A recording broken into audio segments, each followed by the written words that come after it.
Hello friends, welcome to Amit Sharma academy. जैसा कि आपको पता है कि बीपीएससी के जितने भी एग्ज़ाम होते हैं, बीपीएससी टीआरई 1, 2, 3 अभी तक जितने भी एग्ज़ाम हुए हैं उन सभी में एनसीईआरटी को काफ़ी महत्व दिया गया है। उसी के क्रम में ये आपका पहला वीडियो होने वाला है ज्योग्राफी का। क्लास 6 का ये पहला चैप्टर होगा ज्योग्राफी का। और ऐसे ही क्रम में आपको इसकी पूरी प्लेलिस्ट मिलने वाली है। ज्योग्राफी हो, हिस्ट्री हो, आपका साइंस है, इस तरीके से आपकी एनसीईआरटी आज से स्टार्ट कर रहे हैं। तो आप थोड़ा सा सपोर्ट दिखा दीजिएगा और इन वीडियोस को आप अगर आपके पास बुक है तो उसे ओपन कर लीजिएगा। उससे देख के जो भी मैं आपको पढ़ा रहा हूँ आप वहाँ से टिक लगा सकते हैं। बाकी अगर आपके पास बुक नहीं है तो आप पीडीएफ डाउनलोड करने के लिए हमारे टेलीग्राम चैनल पर जाके आप वहाँ से डाउनलोड कर सकते हैं। सारी पीडीएफ प्रोवाइड कराई गई वहाँ पे, एससीईआरटी एंड एनसीईआरटी सभी की। तो चलिए स्टार्ट करते हैं आज का जो पहला सेशन है। पहला चैप्टर रहेगा इसका। इस विषय सूची में अगर आप देखेंगे तो टोटल आपके 8 चैप्टर हैं। इन 8 चैप्टर को 8 ही पार्ट में देखेंगे और बहुत ही महत्वपूर्ण क्लास होने वाली है आपकी। तो वीडियो को अंत तक जरूर देखें। एक एक इसका जो एनसीईआरटी का पॉइंट है वो डिस्कस करेंगे क्योंकि हर एक लाइन इसकी इंपॉर्टेंट है। चलिए पहला चैप्टर देखते हैं, सौरमंडल में पृथ्वी। देखिए इसमें आपका ये एक डायग्राम बना हुआ है कि सूर्य आपका बीच में है और बाकी जो आपके 8 ग्रह हैं उसके चक्कर लगा रहे हैं। हालांकि प्लूटो जो था वो उसे ग्रह की श्रेणी से बाहर कर दिया गया था। ठीक है, तो देखिए यहाँ से स्टार्ट करते हैं। सूर्यास्त के बाद आकाश को देखना कितना अच्छा लगता है। आसमान में पहले 1 या 2 चमकते बिंदु ही दिखते थे, लेकिन बाद में इनकी संख्या बढ़ती जाती है। आप उनकी गणना नहीं कर सकते हैं। संपूर्ण आकाश छोटी छोटी चमकदार वस्तुओं से भरा हुआ है। ठीक है, जिनमें कुछ चमकीले होते हैं एवं कुछ धुंधले होते हैं। ऐसा प्रतीत होता है मानो आकाश में हीरे जड़े हों। इनमें से कुछ टिमटिमाते प्रतीत होते हैं, लेकिन अगर आप उनको ध्यान से देखेंगे तो आप पाएंगे कि इनमें से कुछ की टिमटिमाहट अलग से अन्य से अलग है। ठीक है, ये बिना किसी टिमटिमाहट के चंद्रमा के समान चमकते हैं। देखिए इन चमकीली वस्तुओं के साथ आप लगभग प्रतिदिन चंद्रमा को भी देखते हैं। ये अलग अलग समय पर अलग अलग आकार तथा अलग स्थितियों में दिखाई पड़ता है। आप पूर्ण चंद्र को लगभग 1 महीने में एक बार देख सकते हैं। ये पूर्ण चंद्रमा वाली रात इसे पूर्णिमा बोलते हैं। तो आपके यहाँ पे पंडित जी आते होंगे, बोलते हैं आज पूर्णिमा है। ठीक है, इस तरीके से 15 दिन के बाद आप इन्हें नहीं देख सकते। ठीक है, ये नए चंद्रमा की रात्रि अमावस्या होती है। ठीक है, 15 दिन बाद आपका क्या होता है, अमावस्या होता है, 15 दिन की पूर्णिमा होती है। ऐसी रात में अगर आप आसमान साफ है तो आप आसमान का अवलोकन अच्छी तरह से कर सकते हैं।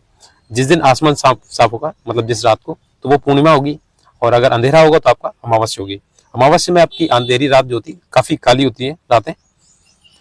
अब देखिए इसमें आपको इस बात पर आश्चर्य नहीं होता है कि हम दिन के समय चंद्रमा एवं उनकी सभी छोटी चमकीली वस्तुओं को नहीं देख पाते हैं। ऐसा इसलिए होता है क्योंकि सूर्य के अत्यधिक तेज प्रकाश के कारण रात के समय चमकने वाली वस्तुओं को हम दिन में नहीं देख सकते। ठीक है, देख नहीं पाते हैं। सूर्य, चंद्रमा तथा वे सभी वस्तुएं जो रात के समय आसमान में चमकती हैं खगोलीय पिंड कहलाते हैं। ठीक है, तो ये खगोलीय पिंड की ये परिभाषा भी होगी, कभी पूछ सकता है आपके लिए कि खगोलीय पिंड किसे कहते हैं। सूर्य, चंद्रमा तथा वे वस्तुएं जो रात के समय आसमान में चमकती हैं उन्हें खगोलीय पिंड कहते हैं। कुछ खगोलीय पिंड बड़े आकार वाले तथा गर्म होते हैं। ये गैसों से बने होते हैं। इनके पास अपनी ऊष्मा तथा प्रकाश होता है जिसे वे बहुत बड़ी मात्रा में उत्सर्जित करते हैं। इन खगोलीय पिंडों को तारा बोलते हैं। ठीक है, और ये सूर्य एक तारा भी है। ठीक है, मोस्ट इंपॉर्टेंट है, बहुत पूछा जाता है। ठीक है, सूर्य क्या है, एक तारा है। नेक्स्ट देखते हैं। ये देखिए आपका इसमें डायग्राम बना हुआ है और इस चैप्टर से मैं आपको दिखाने वाला हूँ कि ये कितने क्वेश्चंस पूछे गए थे टीआरई में। तो देखिए ये वाला आपका ध्रुव वाला क्वेश्चन एक आया था। देखिए रात के समय चमकते हुए अनगिनत तारे सूर्य के समान ही हैं, लेकिन हमसे बहुत अधिक दूर होने के कारण हम लोग उनकी ऊष्मा या प्रकाश को महसूस नहीं करते हैं तथा वे अत्यंत छोटे दिखाई पड़ते हैं। ऐसा नहीं कि सूर्य सबसे बड़ा है, सूर्य से भी बड़े तारे हैं, लेकिन वो काफी दूर होने की वजह से हमें कम दिखाई पड़ते हैं या अत्यंत छोटे दिखाई पड़ते हैं। आपने अवश्य ध्यान दिया होगा कि कुछ दूरी से देखने पर सभी वस्तुएं छोटी दिखाई पड़ती हैं। अत्यधिक ऊंचाई पर उड़ रहा हवाई जहाज कितना छोटा दिखाई देता है। इसी वजह से आप इसका अंदाजा लगा सकते हैं कि सूर्य से भी बड़े ग्रह होते हैं, सूर्य से भी बड़े तारे जो होते हैं उन्हें हम जब दूर से देखते हैं वो छोटे दिखाई पड़ते हैं। रात्रि में आसमान की ओर देखते समय आप तारों के विभिन्न समूहों द्वारा बनाई गई विविध आकृतियों को देख सकते हैं। इसे क्या बोलते हैं, ये नक्षत्र मंडल कहलाते हैं। ठीक है, मोस्ट इंपॉर्टेंट है। जो आकृति बनी होती है तारों के समूह की, नक्षत्र मंडल कहलाता है इसे। जिसे सप्तऋषि तारा बोलते हैं इसे। देखिए अर्शा मेजर या बिग बियर इसी प्रकार का एक नक्षत्र मंडल है, बहुत आसानी से पहचान में आने वाला नक्षत्र मंडल है। स्मॉल बियर या सप्तऋषि, अपने भारतीय जो इतिहास में इसे नाम दिया गया है सप्तऋषि, ठीक है, और इंग्लिश में इसे जो आपके नाम दिया गया स्मॉल बियर बोला जाता है। सप्तऋषि यानी कि सात यानी सात ऋषि यानी संत, सात संतों का एक समूह है। ये सात रंगों, सात तारों का समूह है जो कि एक बड़े नक्षत्र मंडल अर्सा मेजर का भाग है, ठीक है। आप इसमें चित्र में देख सकते हैं, यहाँ पे चित्र दिखाया गया है, ठीक है, इस तरीके से। ये देखिए आपके सांकेतिक तारे दिखाए गए हैं और ये आपके सात तारों का एक समूह दिखाया गया है। इसी के क्रम में आप देखेंगे जो उत्तर दिशा में आपका ध्रुव तारा स्थित रहता है। ये आपका बीपीएससी में आया भी था क्वेश्चन, ठीक है। देख सकते हैं यहाँ पे इसमें दिया गया है, अपने परिवार या पड़ोस में किसी बड़े व्यक्ति से कहिए कि वह आपको आसमान में और अधिक तारों या ग्रहों तथा नक्षत्र मंडलों को दिखाए, ठीक है। तो एक ये करके सीखने वाला है। देख सकिए इसमें आपका है, प्राचीन समय में लोग रात्रि में दिशा का निर्धारण तारों की सहायता से करते थे, ठीक है। उत्तरी तारा जो था उत्तर दिशा वाला दिशा को बताता था, इसे ध्रुव तारा मैंने भी बताया था आपको। उत्तर में जो आपका तारा स्थित है ये ध्रुव तारा हमेशा, और इसी से वो दिशा का अनुमान लगाते थे। जो ध्रुव तारा है वो आपकी उत्तर दिशा में रहता है, ठीक है। ये आसमान में हमेशा एक ही स्थान पर रहता है। हम सप्तऋषि की सहायता से ध्रुव तारे की स्थिति को जान सकते हैं, जैसा कि आपको चित्र में दिखाया गया। यदि सप्तऋषि मंडल के संकेतक तारों को आपस में मिलाते हुए एक काल्पनिक रेखा खींची जाए एवं उसे आगे की ओर बढ़ाया जाए तो ये ध्रुव तारे की ओर इंगित करेगी, ठीक है। जैसा कि आपने देखा एक बच्ची है छोटी सी, वो ये आपके तारों को मिलाते हुए एक दिशा में देख रही है, तो ये आपका ध्रुव तारा यहाँ पे दिखाई दे रहा है यहाँ पे, ठीक है। देखते हैं कुछ खगोलीय पिंडों में अपना प्रकाश तथा ऊष्मा नहीं होती है, वे तारों के प्रकाश से प्रकाशित होते हैं। ऐसे पिंडों को ग्रह कहते हैं। तो ये आपकी ग्रह की परिभाषा है। जो ग्रह होते हैं वो अपने प्रकाश से प्रकाशित नहीं होते, बल्कि तारों के प्रकाशों से ये प्रकाशित होते हैं। ग्रह जिसे अंग्रेजी में प्लेनेट कहते हैं, ग्रीक भाषा के प्लेनेटाई शब्द से बना है। मोस्ट इंपॉर्टेंट है, पूछता है कि आपका जो ग्रह है वो किस भाषा से दिया गया है, जिसका अर्थ होता है परिभ्रमक, अर्थात चारों ओर घूमने वाले। पृथ्वी जिस पर हम रहते हैं एक ग्रह है। ये अपना संपूर्ण प्रकाश एवं ऊष्मा सूर्य से प्राप्त करती है, जो पृथ्वी के सबसे नजदीक का तारा है। पृथ्वी को बहुत अधिक दूरी से, जैसे चंद्रमा से देखने पर यह चंद्रमा की तरह चमकती हुई प्रतीत होती है, ठीक है। तो देखिए इसमें आपका थोड़ा सा रोचक तथ्य दिए गए। ये जो आपके बॉक्स में दिए होते हैं ये काफी इंपॉर्टेंट होते हैं, क्योंकि इसी से क्वेश्चन डायरेक्ट पूछ लिया जाता है। देखिए बृहस्पति, शनि तथा यूरेनस के चारों ओर छल्ले हैं। मोस्ट इंपॉर्टेंट इसलिए कि इसमें पूछा जाता है कि किन ऑप्शंस में आपके जो ग्रह होते हैं उनके चारों ओर छल्ले पाए जाते हैं। तो बृहस्पति, शनि, यूरेनस विभिन्न पदार्थों के असंख्य छोटे छोटे पिंडों से बनी पट्टियां हैं। पृथ्वी से इन छल्लों को शक्तिशाली दूरबीन की सहायता से देखा जा सकता है, ठीक है।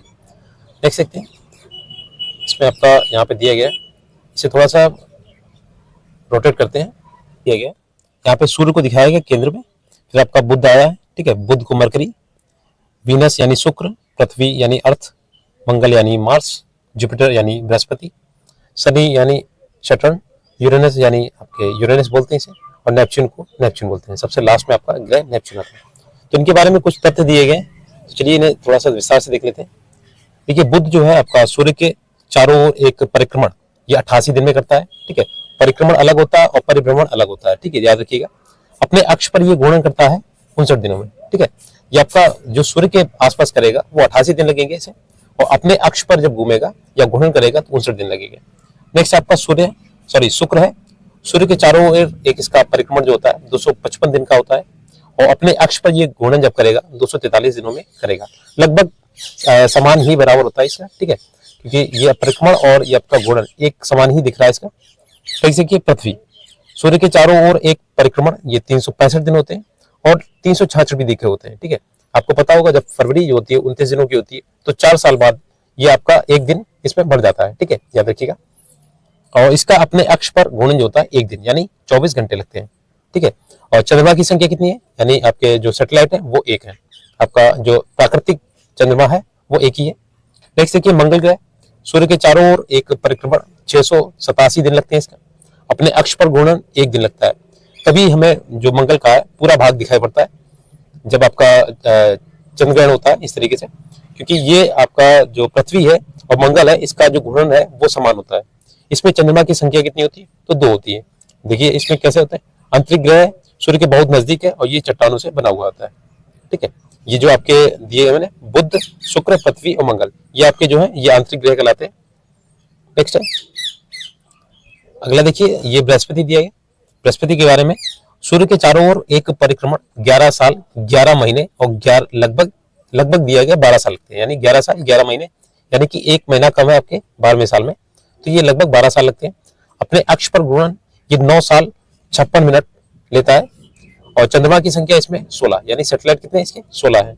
नेक्स्ट है शनि ग्रह, सूर्य के चारों ओर एक परिक्रमण 29 साल 5 महीने का है और इसका जो घूर्णन काल है वो 10 घंटे 40 मिनट का है और इसमें चंद्रमा की संख्या यानी सैटेलाइट की संख्या है 30 से अधिक होती है। ठीक है, ये आपके बाह्य ग्रह हैं। ठीक है, बृहस्पति, शनि, ये हो गया अरुण और वरुण। ठीक है, तो अरुण और वरुण के बारे में देख लेते हैं, यानी यूरेनस और नेपच्यून के बारे में।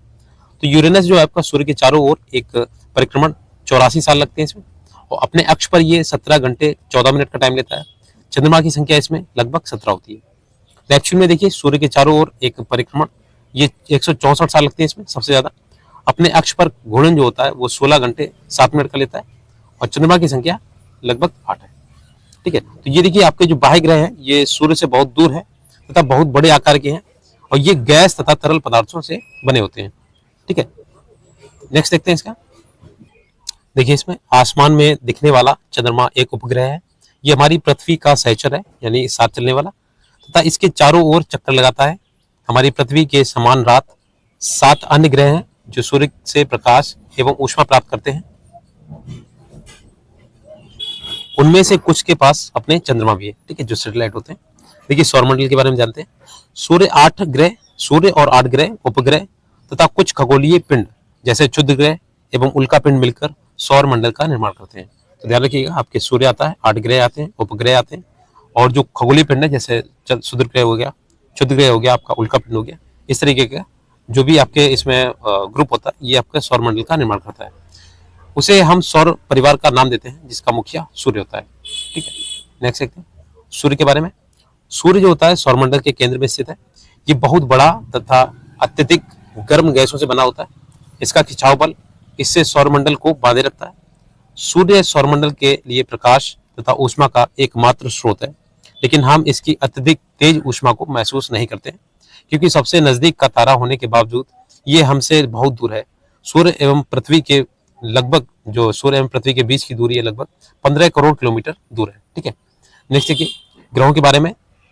हमारे सौरमंडल में 8 ग्रह। ठीक है, पहले 9 हुआ करते थे। सूर्य से दूरी के जो क्रम के अनुसार देखिए पहले आपका है बुध ग्रह, फिर आता है शुक्र ग्रह, फिर पृथ्वी, मंगल, फिर बृहस्पति, शनि, फिर यूरेनस और नेपच्यून। ठीक है, यूरेनस को आपका अरुण और वरुण बोलते हैं, इसको नेपच्यून को। तो देखिए सूर्य से उनकी दूरी के अनुसार अंग्रेजी में ग्रहों के नाम याद करने का जो तरीका है, देखिए यहाँ पे लिखा हुआ my very efficient mother just served us nuts. ठीक है, mercury, Venus, earth, Mars, Jupiter, Saturn, Uranus and Neptune. ठीक है, तो इस तरीके से आप याद कर सकते हैं, किसी भी क्रम में याद करें। नेक्स्ट देखिए सौरमंडल के सभी 8 ग्रह एक निश्चित पथ पर सूर्य का चक्कर लगाते हैं। ये दीर्घ वृत्ताकार में फैले होते हैं। ठीक है, मोस्ट इंपॉर्टेंट, ये कई बार पूछा जाता है कि जो सूर्य के चारों ओर जो ग्रह चक्कर लगाते हैं वो किस तरीके से लगाते हैं, तो ये दीर्घ वृत्ताकार में लगाते हैं। ये कक्षा कहलाते हैं और बुध सूर्य के सबसे नजदीक है। अपनी कक्षा में सूर्य के चारों ओर एक चक्कर लगाने में इसे केवल 88 दिन लगते हैं क्योंकि सबसे नजदीक है। शुक्र को पृथ्वी का जुड़वा ग्रह माना जाता है। मोस्ट इंपॉर्टेंट, कई परीक्षाओं में ये आपका क्वेश्चन देखने को मिलता है। शुक्र को जो आपका दूसरे नंबर का ग्रह है इसे पृथ्वी का जुड़वा ग्रह, भंगिनी ग्रह, बहन ग्रह, कई नामों से इसे जानते हैं क्योंकि इसका आकार एवं आकृति लगभग पृथ्वी के ही समान है। अभी तक प्लूटो को एक ग्रह माना जाता था, परंतु अंतर्राष्ट्रीय खगोल संगठन ने अपनी बैठक जो अगस्त 2006 में हुई थी, ये निर्णय लिया कि कुछ समय पहले खोजे गए अन्य खगोलीय पिंड 2003 UB313 सिरस तथा प्लूटो बौने ग्रह में कहे जा सकते हैं। ठीक है, तो इसे बौना ग्रह, इसमें बौने ग्रह की कैटेगरी में इसे रख दिया गया। नेक्स्ट देखते हैं इसमें जो बॉक्स दिए गए इनके बारे में थोड़ा सा जानकारी लेते हैं। देखिए पौराणिक रोमन कहानियों में सोल यानी सूर्य देवता को कहा जाता था, जो सोल नाम था वो सूर्य देवता को कहा जाता था। सौर शब्द का अर्थ है सूर्य से संबंधित, इसीलिए सूर्य के परिवार को सौर मंडल यानी सोलर सिस्टम कहा जाता है। सौर शब्द का उपयोग करते हुए अधिक शब्दों का यहाँ पे चयन करें। ठीक है, नेक्स्ट देखते हैं शब्द की उत्पत्ति। ऐसे बहुत से शब्द जिनका उपयोग हम एक भाषा में करते हैं, अक्सर वे दूसरी भाषाओं से लिए गए शब्द को कहते हैं, हो सकते हैं। जैसे उदाहरण के लिए ज्योग्राफी एक अंग्रेजी शब्द है, ये ग्रीक भाषा से लिया गया और जिसका अर्थ है पृथ्वी का विवरण। ये दो ग्रीक शब्दों से मिलकर बना है। जीई शब्द का अर्थ है पृथ्वी एवं ग्राफिया का अर्थ है लिखना। ठीक है, तो आइए पृथ्वी से संबंध में और अधिक जाने। जैसे आपका जियो है, इसमें लॉजिया लगाएंगे तो आपका पृथ्वी का अध्ययन हो जाएगा। जियोमेट्रिया लगाएंगे इसमें तो आपका पृथ्वी का मापन होगा। या ऑइड लगाएंगे इसमें तो पृथ्वी के आकार के अनुरूप होगा। तो मोस्ट इंपॉर्टेंट है, कुछ भी पूछ सकता है इसमें। तो अच्छे से एक एक इसका जो सेंटेंस है वो अच्छे से पढ़े और कई बार पढ़ें इसे।